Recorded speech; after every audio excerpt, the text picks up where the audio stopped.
tales from another land. If you want more stories from this channel, do give us a like and subscribe to this channel. The Return of Madame Koi Koi. The boarding school in FGGC Lagos was eerily silent that night. A silence so thick, it wrapped itself around the entire building, amplifying every tiny creak of the old structure. Outside, the wind howled softly, rustling the leaves, but inside there was only an unsettling stillness.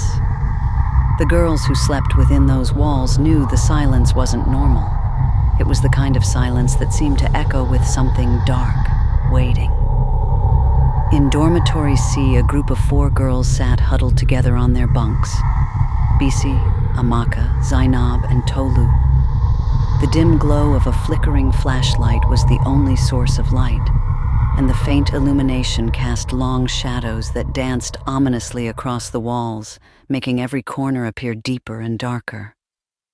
Their whispered conversation was urgent, fear brimming in their voices. "You all heard it, right?" Bisi whispered, her voice shaky.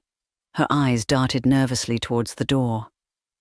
"The footsteps last night?" Amaka shifted uneasily, clutching her blanket as if it could shield her from what lay beyond the door. "Bisi, please, don't start again. It was probably just the wind." But even she didn't sound convinced. There was an edge of fear in her voice, her gaze lingering on the door as if expecting something, or someone, to burst through. "The wind?" Tolu scoffed, her voice carrying a tremor of defiance. "Wind doesn't sound like high heels, Amaka. It's her. Madame Koi Koi is back." A chill settled in the room, sinking into their bones. The girls exchanged uneasy glances, and Amaka swallowed hard. The mere mention of Madame Koi Koi, the notorious ghost of their school, was enough to make even the bravest student feel a wave of dread. It wasn't just a ghost story told to scare freshmen. It was real, and every student who had been there long enough knew it. "Everyone knows it," Zainab whispered, her eyes wide with terror. "You say her name, and she'll find you. We shouldn't have talked about her." Suddenly, the flashlight flickered and went out completely, plunging the room into complete darkness.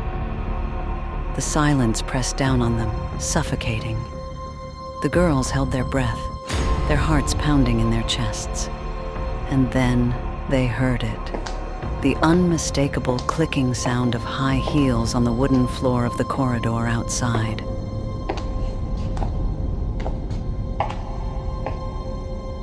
The sound was soft at first, almost as if it was coming from the other end of the school, but it grew louder, closer, echoing through the empty corridor.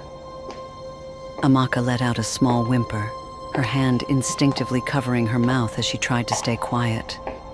Zainab was shaking, her eyes fixed on the door, her breath coming in short gasps. It felt like time had slowed down, the world shrinking to the space within that dorm room and the ominous approaching footsteps. The door creaked open, and a chill swept through the room. The silhouette of a woman appeared, framed by the dim moonlight streaming in from the hallway. Her face was hidden in the shadows, but the girls could see her outline, tall and imposing, her head held high. On her feet they saw them, those faded red heels that clicked with every step she took. She stepped into the room and the clicking sound echoed. "Koi, Koi, Koi." "Where are my shoes?" she sang softly, her voice echoing around them like a twisted lullaby. "Where are my girls?" The girls froze, unable to scream, unable to move. They watched in horror as the figure took another step into the room, her face still obscured. The air grew colder, and they could see their breath misting in the freezing air. The next morning, the dormitory was buzzing with tension. The other students had heard the rumors, but no one dared speak of what had happened. The girls were exhausted, their eyes hollow from lack of sleep. Bisi and Tolu knew they couldn't let this go on. They needed answers. Later that day, Bisi and Tolu sneaked into the old, abandoned library. It was a place where few students ever ventured, and for good reason. Dust covered every surface, cobwebs hanging in the corners. The air was thick with the scent of mildew, the light filtering in through the cracked windows barely enough to illuminate the darkened space. They navigated through the maze of forgotten bookshelves until they reached the farthest corner, where they found an old yearbook hidden behind a pile of dusty tomes. The book was heavy, its pages yellowed and brittle. "There she is," Tolu said, pointing to a faded photograph. "That's her, Madame Grace. She was a teacher here in the 1970s. Bissy frowned, her fingers brushing over the image. Madame Grace wore a stern expression, her eyes cold and distant. There was something unsettling about her gaze, even in the photograph. They say she died in an accident, but they never found her body. Just her shoes." Suddenly, a gust of wind blew through the library, scattering the papers on the table. One of the pages flew into Bissy's hand, a newspaper clipping. She read aloud, her voice barely above a whisper. "Teacher found dead in mysterious circumstances. Revenge rumored."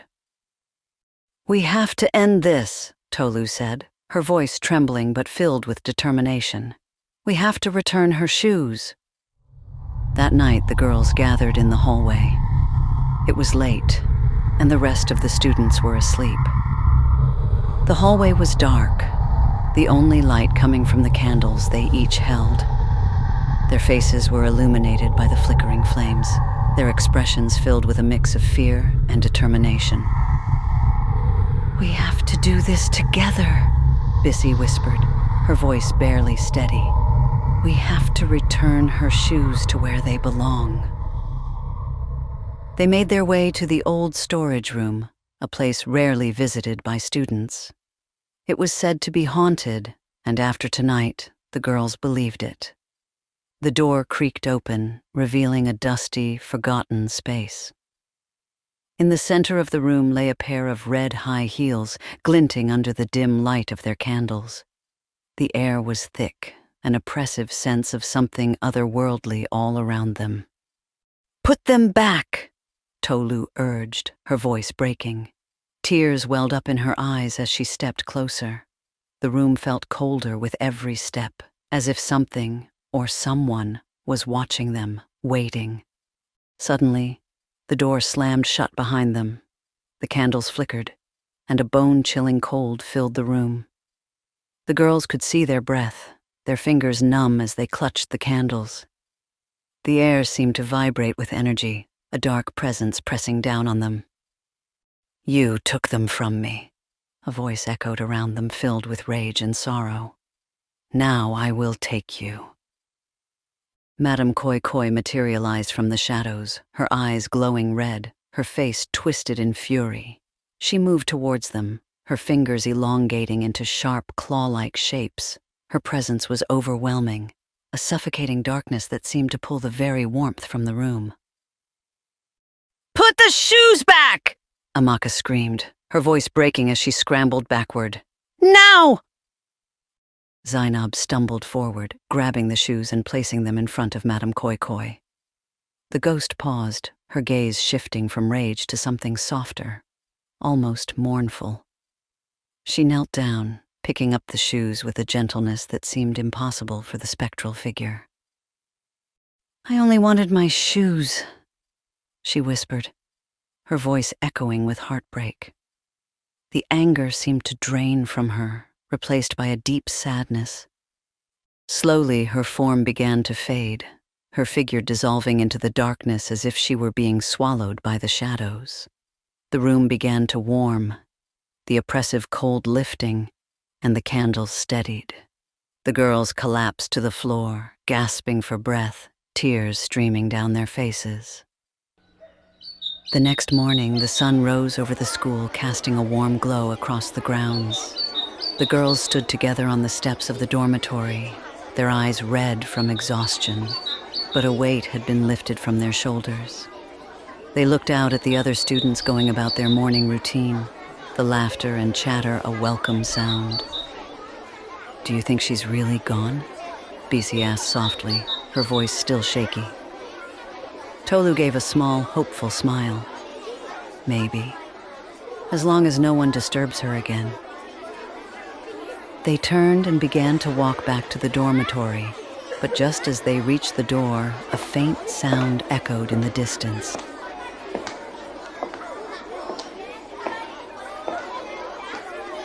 Soft, almost imperceptible, like a whisper carried by the wind. The girls froze, glancing at one another, and without a word, they knew. They had faced Madame Koi Koi and survived. But some stories never truly end. And in the depths of the school, where shadows lingered and secrets were buried, they knew that she was still there, waiting. The next few days passed uneventfully. The school seemed to return to normal, and the other students were unaware of the ordeal that Bisi, Tolu, Amaka, and Zainab had faced. The girls tried their best to move on, but the memory of that night lingered, haunting their dreams. One evening, just as the sun dipped below the horizon, Bisi found herself drawn to the old library once more. She felt a strange compulsion, as if something was calling to her. She tried to shake the feeling, but it gnawed at her, growing stronger with each passing moment. "Are you sure about this?" Tolu asked, her voice filled with concern as she stood beside Bisi at the entrance to the library. Bisi nodded, her expression set. I need to know. I need to make sure she's really gone." The two girls pushed open the heavy doors, the hinges groaning in protest. The library was dark, the only light coming from the fading glow of the sunset filtering through the broken windows. Dust motes danced in the air and the familiar scent of mildew filled their noses. They made their way to the far corner where they had found the yearbook days before. Bisi knelt down, her fingers brushing against the dusty floor. The newspaper clipping was still there, half buried beneath a pile of old books. As she picked it up, a chill ran down her spine. The temperature in the room seemed to drop, and the hairs on the back of her neck stood on end. "Bisi," Tolu whispered, her voice trembling. "We should go." But before Bisi could respond, the familiar sound echoed through the empty library. "Koi, koi, koi." The girls' eyes widened in horror, their breaths hitching in their throats. The clicking of the high heels grew louder, closer, the sound reverberating off the walls. "We need to leave, now!" Tolu grabbed Bisi's arm, pulling her to her feet. They turned and ran, their footsteps echoing in the vast emptiness of the library. The sound of the heels followed them, relentless, growing closer with every step. They burst through the doors, slamming them shut behind them. Bisi's heart pounded in her chest, her breaths coming in ragged gasps. She looked at Tolu, her eyes wide with fear. "She's not gone," Bisi whispered, her voice barely audible. "She'll never be gone." Tolu nodded, her expression grim. They both knew the truth. Madame Koi Koi wasn't just a ghost. She was a part of the school, a dark presence that would never truly leave. And as long as the school stood, her story would continue, whispered among the students, a tale of fear and mystery that would haunt them for generations to come. And somewhere in the shadows of the old building, the sound of high heels echoed. Koi, koi, koi. A reminder that some spirits never rest and some stories never end.